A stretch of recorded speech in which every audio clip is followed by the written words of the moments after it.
São Francisco, Tinha iPhone? Não. Você tem franciscano com iPhone. Tem franciscano com iPhone? Tem franciscano com iPhone. Mas... Bem, não sei, hoje em dia o mundo tá muito moderno, né? Será que eles fazem mendicância no iPhone? Não sei, por exemplo, tradicionalmente a mendicância dos franciscanos é com uma tigela na mão, sair pela rua e pedir alimento, doação, etc. Será que... É uma questão moral, inclusive. Será que é lícito pedir mendicância através do iPhone? Leão XIII reformou a ordem dos franciscanos inteira e tirou muitas penitências e muitas coisas. Isso é coisa para outro vídeo, evidentemente, ou outra conversa. Essa aqui estamos só começando a situação toda. Mas, bem, claro, uma coisa é no mundo tradicional, outra coisa no mundo moderno, claro, porque as representações são bem diferentes. Por exemplo, as igrejas mais ricas do mundo são dos franciscanos. Ironicamente. Deus tem os seus desígnios e Deus suscita em cada época os santos necessários para as adversidades de seu tempo. E é por isso que nós não temos santos nos nossos dias, porque é castigo. E só vai ter algum tipo de redenção da humanidade no atual estado, ou com a conversão daqueles que sobrarem nessa situação toda, ou, bem, é o fim diretamente. De qualquer forma, seguimos. Rapaz. Na época de São Francisco, quando não tinha iPhone, e quando, bem, ainda se tinha uma certa pobreza, tivemos o seguinte problema, que algumas ordens religiosas, especialmente a ordem beneditina, tinha caído em uma decadência terrível por causa do acúmulo de riquezas.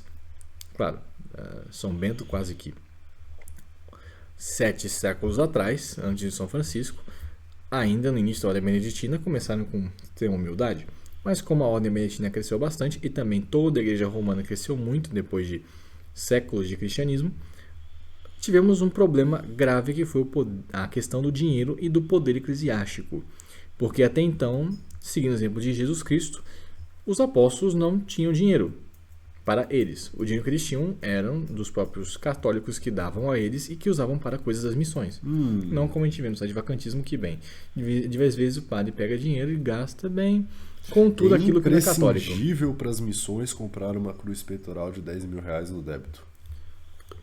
Fora os juros. Não, isso é uma coisa, e depende, porque pode ser modernista para depois revender no México a preço de custo. Brutal. Uma cruz de marfim. A cruz de marfim não, isso tem que ter um episódio especial só para isso. A cruz de marfim. Então, na verdade vai estar no de 7 horas. O relato da. Eu acho que não vai ter de 7 horas, que vai ser 12, 15. Só Deus sabe. Acho que as 7 horas vai ser introdução. Provável. Mas, e o povo acha que a gente tá brincando, tá? Tem gente que acha que não, o padre Guidoni não vai fazer vídeo de 7... O quê? Esperem para vocês verem, meus senhores. De qualquer maneira. Quem pagar para ver... Exato. Quem viver, viverá. Quem ver, verá. Quem não viver, verá também. E bem, e há pessoas que vivem e não enxergam e não veem, né? Brutal. O site de vacantismo tem isso. Tem de tudo. Tem de tudo um pouco. Agora, naquela época, sim, tínhamos pessoas com problemas com avareza. Dona Gislene... Naquela época já. Bispo com dinheiro, bispo com mulher, bispo... Bem... Freio na parada gay não tinha porque não tinha parada gay, mas... Mas tinha algumas coisas ali que aconteciam, né? A formalidade... Então, o livro... Olha... É até difícil... Não vamos É difícil prescrutar ali os corações dos homens naquele momento. Mas há um livro, antes de tudo começar, que é o livro de Gomorra. Recomendo a todos a leitura para vocês verem o nível de degradação, o nível de degradação do clero daquela época. Porque, bem, no mundo moderno você é livre para fazer o que você quer, mas se você faz parte da Igreja Católica, você deve ter, evidentemente, um comportamento católico.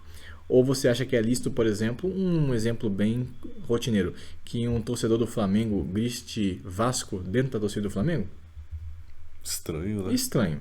Então, bem, aquele que é católico deve seguir as leis católicas. Se não, saia da igreja e vive a sua vida como os ditames da sua consciência, segundo a modernidade. Mas não venha causar problemas, especialmente dentro da igreja católica, porque, bem, aqui não reina a laicidade de nenhuma maneira.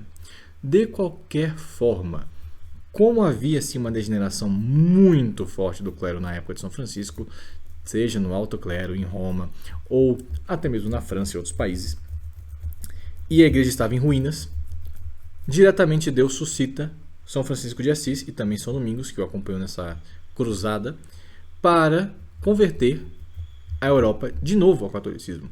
Porque sim, vivia-se o catolicismo na Europa, evidentemente, ápice da igreja, especialmente no tempo de São Luís IX, mas o clero necessitava não de uma revolução, mas de uma reforma. Reformar é o mesmo que dar forma a algo, ou seja, dar uma nova forma. Neste caso, reforma entende-se a restaurar a forma perdida. Por exemplo, uma casa que passou por um abalo tem que necessariamente ser reformada. Não em uma coisa nova, mas ao mais próximo daquilo que é o que foi degenerado. Corrigindo os acidentes defeituosos, Precisamente. mantendo a essência. Nesse sentido, sim, o que São Francisco e São Domingos fizeram foi uma reforma. Por quê? A simonia rolava solta, inclusive até hoje. Por exemplo, nós sabemos que o pessoal na França, né, boatos, né, só Deus sabe, mas né, alguns bispos americanos, existem boatos que na França fizeram algumas transações bancárias não muito lícitas, segundo o Código Canônico. E também no meio tradicional, a gente sabe que tem muito caso desse tipo, Rapaz. especialmente na Europa, que é mais comum lá. E não somente isso, mas esse problema da pobreza, ou a questão da pobreza. Porque muitas vezes no Sagrado Livro, em nossa Sagrada Escritura, é recomendada a pobreza. Vá, vende tudo o que tendes, dá aos pobres e me siga. Diretamente que isso fala várias vezes. Venda tudo que o Senhor tem, dê aos pobres e siga-me. E abrace sua cruz. Inclusive uma das parábolas e exemplos da Sagrada Escritura, que é o caso do jovem rico, que tem muitas meditações sobre isso, é uma das grandes fontes da vida de pobreza dentro do Ocidente. Não que já não existisse antes o voto de pobreza. Nos padres do deserto, na própria ordem beneditina, só que, bem, até mesmo os religiosos já estavam se esquecendo da pobreza evangélica na igreja. E o jeito correto de fazer isso, novamente, foi através da ordem franciscana e da ordem dominicana, que realmente salvaram a igreja da barbárie. A saber, a igreja sendo demolida do alto através da autoridade eclesiástica que já não estava cumprindo os deveres da sua tão excelsa e elevada vocação. Muito bem. Ocorre que, após a morte de São Francisco e São Domingos, e já não tendo a presença física presente desses grandes santos, lentamente as duas ordens começam a degenerar. Imediatamente os franciscanos entram numa degeneração fortíssima, com todas as divisões e cismas que ocorreram dentro da ordem franciscana. Logo depois da morte de São Francisco. Pouco tempo depois, e os próprios dominicanos, por serem um pouco mais dados ao estudo, não sofreram degenerações tão graves. Mas, não muito tempo depois, nós vemos o mestre Eckhart da vida, por exemplo. E dentro da ordem dominicana, Rapaz. são coisas assim que... Difícil de entender. Sim. E, por exemplo, a questão do franciscanismo vai logo se dilatar, porque os capuchinhos acusam os outros ramos de não serem tão pobres quanto eles. E, tecnicamente, sim, os capuchinhos são... Isso, bem, alguns podem discordar, mas o fato é o fato. Os capuchinhos são a ala mais radical do franciscanismo, porque eles são uma reforma da reforma. O franciscanismo veio para reformar a igreja que estava com o problema da pobreza, e a ordem franciscana entrou em riqueza e os capuchinhos vieram para reformá-la. Tem que ser mais pobre. Tem que ser mais pobre. Então é uma situação em que os pobres estão acusando os outros de serem um pouco ricos. E tecnicamente, bem, os capuchinhos são os que mais mantêm uma linha mais firme, mais raditrade, por assim dizer, do franciscanismo. São eles. Os conventuais que vivem em conventos já tem sandália, já tem, sei lá, tem de tudo. Já é uma mordomia. Já é uma loucura. Tiveram muitos santos, cada uma dessas ordens, mas você vê o grau de diferença de uma para outra. De pobreza e alguns deleites. Que não chegam a ser pecaminosos em si, mas estão muito longe Sim. da vocação do pai seráfico, São Sim. Francisco de Assis. Muito bem. Só para ilustrar, acho que eu Sim. gosto bastante dessa história. Uma vez, acho que no final da vida já, São Francisco estava conversando com um dos seus frades e falando alguma coisa. São Francisco pode pegar isso aqui e levar para sua cela. E aí São Francisco fica irado e fala: o quê? Minha cela? E põe fogo no quarto dele, na cela dele. Assim, não foi nem dizer a sua cela no sentido sua casa, sua posse, não. É o lugar que você tá dormindo. Botou Sim. fogo. Seu desapego. Em São Francisco tem muitas histórias, tanto ele quanto todos os outros membros da Ordem Franciscana. O ápice do franciscanismo foi enquanto São Francisco estava vivo, e já tinha problemas. Inclusive, São Francisco é uma pessoa que... um exemplo, nós falamos agora há pouco da questão do hebraísmo, mas, por exemplo, o arabismo também. São Francisco não é um símbolo do ecumenismo como alguns pensam. Ele foi para converter o sultão, não para fazer algum tipo de encontro ecumênico. E ele não usou em nenhum momento a língua árabe para converter o sultão, no sentido de argumentar nas próprias letras dele, a saber, eu vou aqui usar o próprio Corão para te converter ou uma mística islâmica para mostrar a verdade. Isso não existe. Não. Isso você não... Apesar que Pedro Afonso já tinha se convertido nessa época, claro, um século depois São Francisco aparece. Pois. E sim, o movimento hebraísta já existia, tanto que os franciscanos serão tomados depois pelo gnosticismo dos Fraticelli, que são fruto diretamente não do mestre Eckhart, diretamente do Joaquim de Fiore. Então, Pedro Afonso se converte, o hebraísmo começa, Joaquim de Fiore hebraísta, São Francisco inspirado por Deus, que ordem franciscana. Após a morte de São Francisco, a ordem franciscana é tomada pelo joaquimismo e leva-se às... Olha aí. Todas as loucuras que foi a guerra com os Fraticelli na Itália, principalmente, morte, assassinato, revolução. Inclusive, os Fraticelli são os pré-cátaros. Eles têm a mesma origem que é o joaquimismo, que é fruto dessa nova interpretação da Sagrada Escritura. Então, bem, tanto alguns caíram num espiritualismo gnóstico, que é o caso dos Fraticelli, e outros na opulência e na vida no ouro. Tanto que, como eu disse, as igrejas mais ricas do mundo são as franciscanas. O que não faz o menor sentido. Os capuchinhos são um pouco mais modestos. Depende de qual ramo da OFM estamos falando. Mais pobre que os capuchinhos, somente os mínimos. Porque os mínimos, sim, eles realmente não têm nada. Nada, menos que os capuchinhos. Inclusive, alguns deles viviam até em cavernas e o mosteiro se fazia em cavernas e tudo, e muitos morriam porque a penitência era muito extrema. Eles sim, quem viveu mais próximo do ideal de São Francisco foram os mínimos. Isso é certo. E mais próximo os capuchinhos. E bem, os outros ramos da UFM já são um ramo um pouco mais atenuado. Porque realmente chegar ao nível de São Francisco, a coisa que deveria ser o de São Francisco para chegar. O que nós temos são tentativas de imitar a São Francisco, da mesma forma que nós, que somos seguidores de Cristo, não temos todas as virtudes de Cristo, mas tratamos de imitá-lo. Mas, bem, o ideal fica de pé e não se tenta fazer um tipo de acomodamento com a modernidade. Tristemente, isso tomou a UFM com o tempo. E a ordem que era para trazer a pobreza evangélica para a igreja acabou trazendo a riqueza mais absurda. No Brasil tem muitas igrejas. O Nordeste, por exemplo, igrejas franciscanas, é ouro em todo o lado. Você não entra numa igreja católica, você entra num banco de ouro que tem ali uma cruz, basicamente. Isso é já uma consequência da Renascença, que é o Barroco reformado, da qual se pensa, bem, temos arte renascentista. Se a gente botar bastante ouro aqui e em vez de estar todo mundo nu, a gente bota uma roupinha ou no máximo um paninho ali sobre as partes dos anjinhos que ficam voando nas igrejas. E pinta de ouro. E pinta de ouro. Nossa, maravilhoso, lindo. Ápice da tradição. Abraço, inclusive, para a TFP, que acha que isso é lindo. Se bem, mas a TFP, alguns lados do Brasil. Fora do Brasil, são mais medievalistas. A TFP hoje em dia tem essa coisa de, não, vamos aqui o barroco. Dom Bertrand ama Ouro Preto, por exemplo. Ele adora Ouro Preto, que é o ápice do barroco. E é interessante que muitos desses franciscanos aqui, nesse período ali da independência do Brasil, participaram das revoluções liberais. Todos. Então, os pobres de igrejas de ouro fizeram a revolução. No Brasil foi assim. No Brasil, olha, o Brasil é o único país que teve o santo do Pauoco. Vamos pegar uma imagem de um santo e botar ouro dentro. Simplesmente Brasil.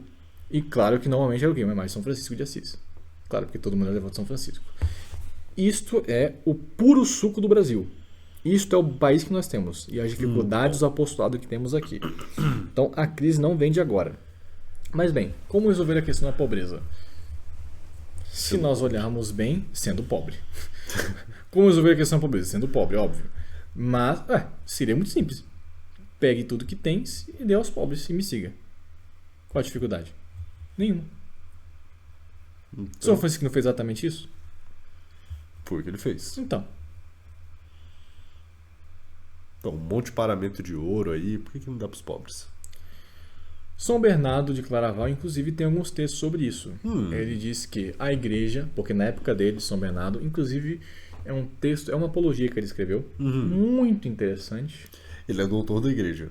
Doutor da igreja. Doutor da igreja. Eu acho que tem algum peso os escritos dele, não é? Doutor da igreja. Ele vai escrever o seguinte, porque na época de São Bernardo você já tinha uma renascença ainda discreta. Proto-renascença. Já era renascença. Já se tinha elementos renascentistas. Claro que... mas isso eu digo de uma perspectiva católica tradicional. Renascença, muitos identificam como um período da mais pura arte florentina. Século XIV, XV e XVI. Renascença eu já identifico diretamente, segundo uma perspectiva mais tradicional, início de artes já não tão modestas na igreja. Então, por exemplo, existem artes com um teor medieval, mas que são expressamente modestas. E faz parte da Renascença. Sim. Já é um movimento renascentista ali. Ironicamente, só começa depois de Pedro Afonso. Que coisa, né? Mas, de qualquer forma. Que coisa. São Bernardo já tinha identificado que os mosteiros, etc., a própria ordem cisterciense é uma reforma dos beneditinos, que já tinha degenerado naquela época, e São Bernardo já identifica que muito dinheiro e muita parte do dízimo estava sendo gastada com coisas inúteis. Vamos aqui chamar um arquiteto para pintar ou fazer uma escultura nesse canto da nossa abadia, da qual será, por exemplo, não sei, um grifo. Ou vamos colocar aqui algumas borlas de ouro em alguma parte do altar ou coisas do tipo. E São Bernardo argumenta que, olha, nossas igrejas normalmente sempre foram de pedra e a pobreza é excelsa e o mais ideal para a vida de oração é a contemplação diretamente nas coisas abstratas e em Deus. Claro que isso é uma coisa própria para os monges e o povo não tem certa sensibilidade para isso, é verdade. Mas, para o religioso, sim. O São Bernardo não era tanto contra a riqueza para os reis, não era tanto contra a riqueza contra o povo que deveria ter dinheiro, ele era contra a riqueza para aqueles que deveriam ser pobres, a saber, os monges. E se os monges que fazem volta de pobreza não vivem uma vida pobre, que vida estão levando? Então, e lembro que mais cedo eu conversava com o padre e eu falei com ele, reverendo, a batina ela é basicamente o uniforme do sacerdote, para padronizar, tanto o seminarista quanto o padre, todo mundo ali tem que usar batina. E o que é a batina? É um tecido que cobre o corpo inteiro, tem 33 botões e é isso. Para representar a pobreza de Cristo, o desapego dos bens materiais, é um tecido preto com 33 botões e é isso. E assim, algo simples, que não tem muito como inovar, não pode ter detalhes de ouro, bordados, não sei o quê. A quantidade, digo aqui pra vocês, a quantidade de seminaristas, de padres que eu já vi, olha só a minha batina, porque esse botão aqui é de um material tal, foi feito na Itália, que não sei o quê. A costura da barra entre o ombro e o peito. Então, uma batina simples, e as pessoas inventando ali costura, sei lá, francesa, romana, costura de batina. E já faz esse tipo de coisa, agora você imagina ter ali o poder de ter uma igreja de ouro.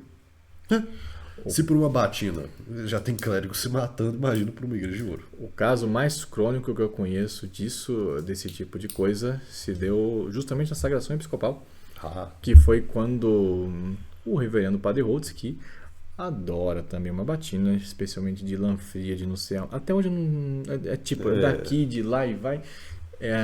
Inclusive eu disse isso lã fria de, sei lá, cabra suíça. Inclusive no centro. Nem cabra, nem tem lã, mas é por isso mesmo que é raro, entendeu?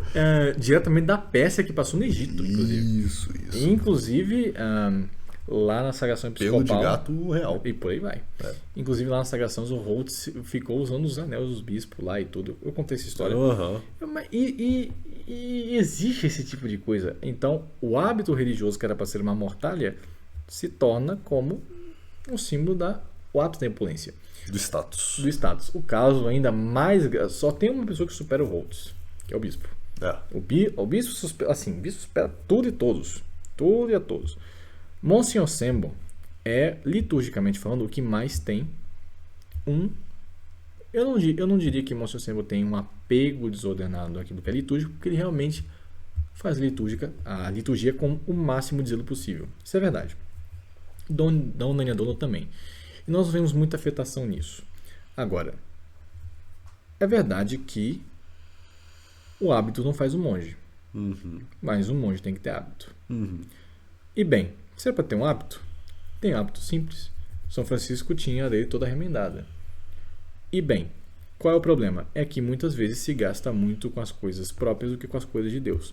Então, se não me engano... Eu pergunto para vocês, qual é a diferença entre uma batina de R$400 para uma batina de, sei lá, R$5.000 que eu já vi? Não, isso é sendo baixo. Tem coisa aí... Não, você não faz então, ideia. Pois é. As batinas do Vaticano, então, meu Deus do céu. Claro, batina, material um pouco menos calor, uma coisa assim, mas chega um ponto que vira luxo absurdo. Agora, se você olha, por exemplo, isso sobre as coisas dos consagrados a Deus e coisas do tipo. Se nós vemos, por exemplo, o caso mais grave, assim, que foi o ápice do mamomismo, que eu batizei assim. O senhor lembra que na época da Guerra Civil, quando o bispo veio ao Brasil, foi pouco antes das sagrações episcopais, o bispo postou foto de algumas missas dizendo: e ninguém compra para mim essas missas. Então, os fiéis pegando fogo, as missões em crise econômica, religiosa, doutrinal, moral, e o bispo postou no status dele, em seu número no WhatsApp, pedrinha bonita, uma mita, e ninguém compra para mim. É complicado. Como diria o Diogo. É complicado. É complicado. Inclusive, olha, isso já dá muita confusão.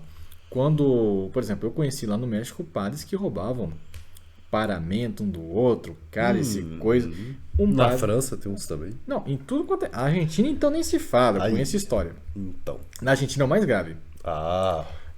Não que seja o mais grave, mas é o que deu mais problema. Por exemplo, eu cheguei numa igreja lá no México e um sacerdote me disse: olha, padre, cuidado com esse crucifixo que ele tem 200 anos e aqui a gente sabe o senhor está no México, padre, e aqui o povo é um pouco complicado, então sempre fica de olho porque o pessoal pode roubar. Bem, que tipo de pessoa rouba uma cruz? Uma cruz de altar, inclusive, que era um crucifixo extremamente bonito, bem entalhado, porque antigamente as coisas pelo menos tinham um pouco mais de cuidado, não é como hoje em dia moderno que é tudo simples.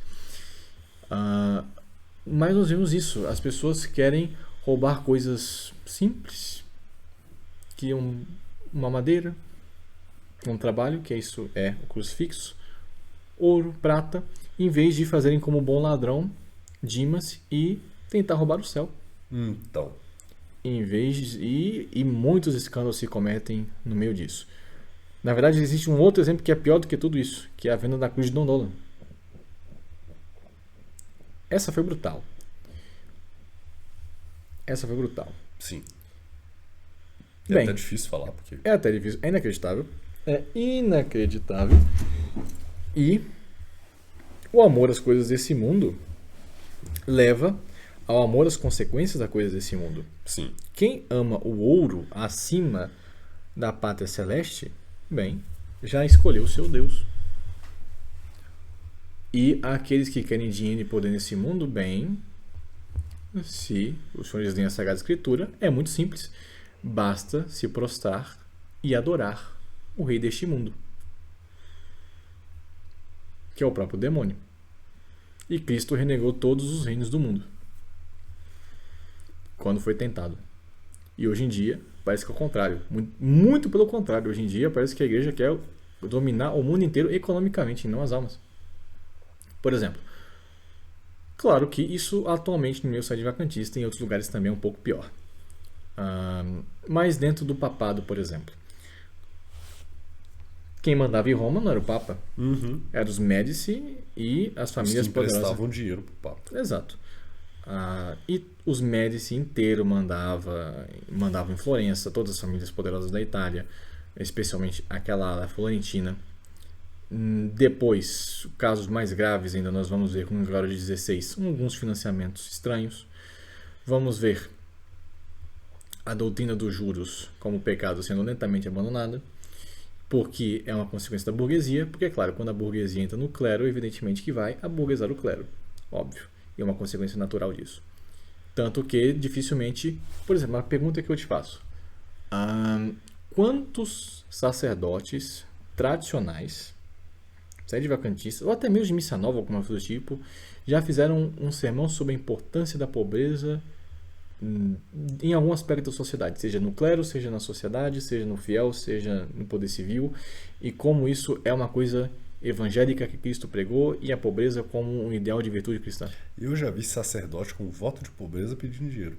Assim, muitos sermões pedindo dinheiro. Agora, voto fazendo um sermão de pobreza, não tô lembrado. Tem muito religioso rico aí de família poderosa também, né? Rapaz, olha, brutal. Então. Brutal. Então. Brutal. 10, assim, sabe? Assim, Milhões e milhões. Milhões e milhões. E em vez de, vender tudo que tem, quer, em última análise, vender. Que os outros vendam tudo que tem. Que vendam tudo que tem nem para ele. É inacreditável. Exatamente. É inacreditável o nível de picaretagem que tem. Inclusive tem muita notícia disso. Qualquer pessoa pode pesquisar online. Sei lá, falso frei engana estelionato. Falso bispo rouba cruz de não sei quem. Exato. Olha, é disso daí para baixo. É disso daí para baixo. E por quê? Em última análise, as pessoas estão roubando, que é um pecado grave, inclusive óbvio, ainda mais de uma coisa sagrada, que é pior ainda. E pra quê? Pra ficar mais bonito numa foto. Tem uma igrejinha. Olha só como tem paramento novo. Um ornamento aqui de 200 anos. E aí? Eu até agora tenho o mínimo para dizer missa. Porque justamente eu estou tentando sobreviver. O meu caso atual hoje em dia. Por exemplo... Também não é uma virtude que não é pobre por escolha, é pobre por necessidade. Pois é. Mas não tecnicamente isso, porque aquilo que eu tinha foi espoliado de mim. Tem isso também. Tem isso também. Mas eu me refiro. Para que, especialmente como o Brasil está abandonado em questão de missões, qual é a lógica de eu levar, por exemplo, um paramento antes de Cristo, né? Porque já está nesse nível, Já. para uma missão no interior do Tocantins? Então. Não faz o menor sentido. Tampouco faz sentido ter uma coisa assim. Não. Por quê? Imagine se eu chego em Curitiba ou qualquer outra missão e falo, então, necessito de paramentos para rezar a Santa Missa. Aqui está o catálogo, não sei, do Vaticano com esse jogo de paramentos, 10 mil euros cada. Bem. Peraí. O paramento para rezar a missa ou é para quê? Rezar a missa, em tese. Então. Bem. O problema é que... Precisa de um paramento de 10 mil reais? Entendeu? Então. Não, euros. Euros. Em euro. Agora bem, que sim, a igreja não condena a riqueza, mas que os sacerdotes de Cristo, da qual foi pobre, tenham uma certa pobreza na medida do possível. Quem tem riqueza deve fazer o quê, padre? Caridade. Esmola e ajudar o próximo. Se alguém tem possessões, que use as possessões para Deus. Se alguém não tem possessões e é pobre, utiliza-se daquilo que tem para dar glória a Deus. A riqueza não é algo superior à pobreza no sentido católico de ver.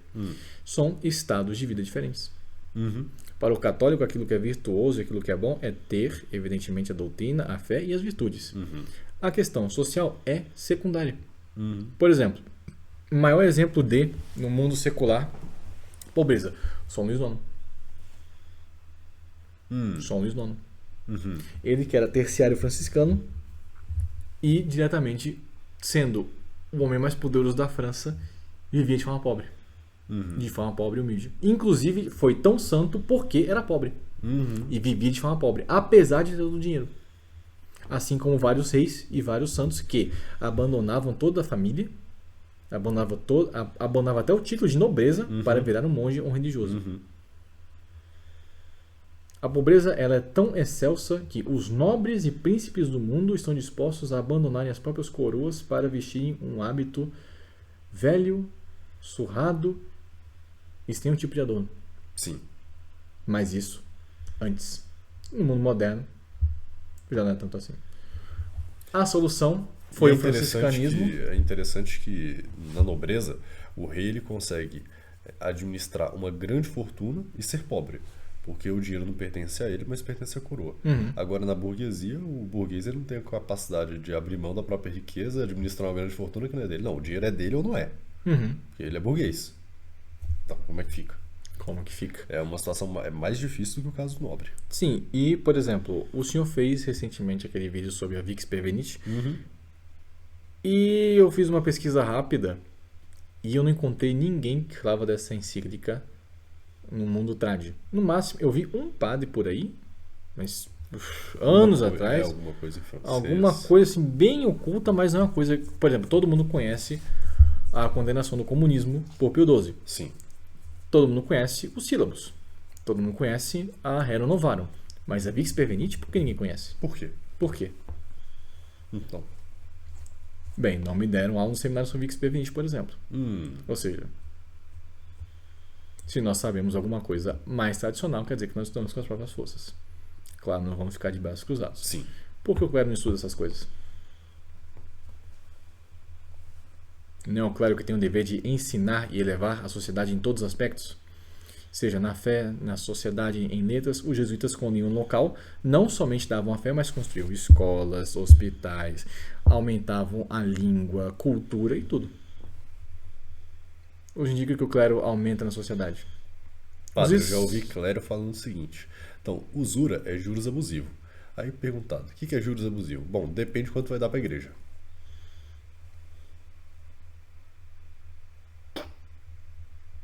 Isso é uma história real.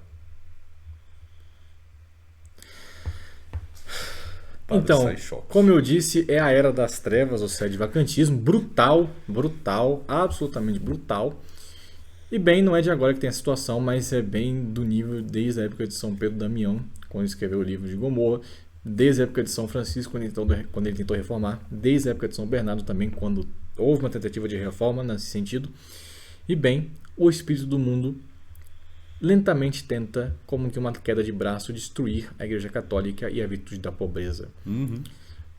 Não conseguiram jamais, porque não é possível destruir a fé, mas é possível diminuir o fogo da fé até o tamanho de uma brasa. Sim. Que é o que nós estamos vendo. Mas ela continua queimando e cedo ou tarde irá ter uma ressurreição final, seja no dia do juízo final, ou diretamente no Apocalipse, ou, se Deus quiser, uma restauração da igreja mediante, evidentemente, a conversão dos povos verdadeiramente a Cristo e não a Mamon. Senhores, a igreja é uma sociedade não humana. Ela não é um Estado, ela não é um partido político. Ela tem sim o seu aspecto humano, isto é óbvio, a igreja também é humana, mas ela não pertence totalmente a este mundo. Ela está neste mundo, muitíssima atenção nisso. E o fim não é mundano. E o fim não é mundano, é transcendental, é metafísico, é metafísico. para a eternidade. E as coisas desse mundo serão todas queimadas no dia do juízo, da mesma forma que no passado já foram destruídas de outra maneira, por exemplo, pela água. Sim. Exemplo. Todas as riquezas que a pessoa tem pode ser destruída em um piscar de olhos. O caso do Rio Grande do Sul. Esse é um exemplo bem rápido que nós podemos usar, que é a realidade atualmente nos nossos dias. Sim. O caso de Jó, por exemplo, que era rico e perdeu tudo, porque Deus permitiu que ele fosse tentado. Porque a riqueza que Jó tinha era Deus e a confiança em Deus, não o próprio dinheiro, não o gado, não a família, não os filhos. E por isso ele foi justo. Um rico que era pobre. Sim. E bem, nós vemos o estado do clero que, indignado, pergunta: mas por que ninguém me compra uma mitra nova?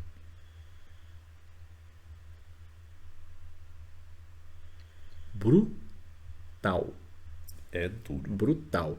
E não somente no campo econômico, no campo político também. Ou se eu acho que no campo político o clero já tem uma visão tradicional? Não. Por exemplo, a questão dos movimentos tradicionalistas políticos ao longo dos séculos da história eclesiástica contra o liberalismo, contra a Revolução Francesa, contra toda a problemática do mundo moderno. Você acha que alguém sabe disso no meio tradicionalista?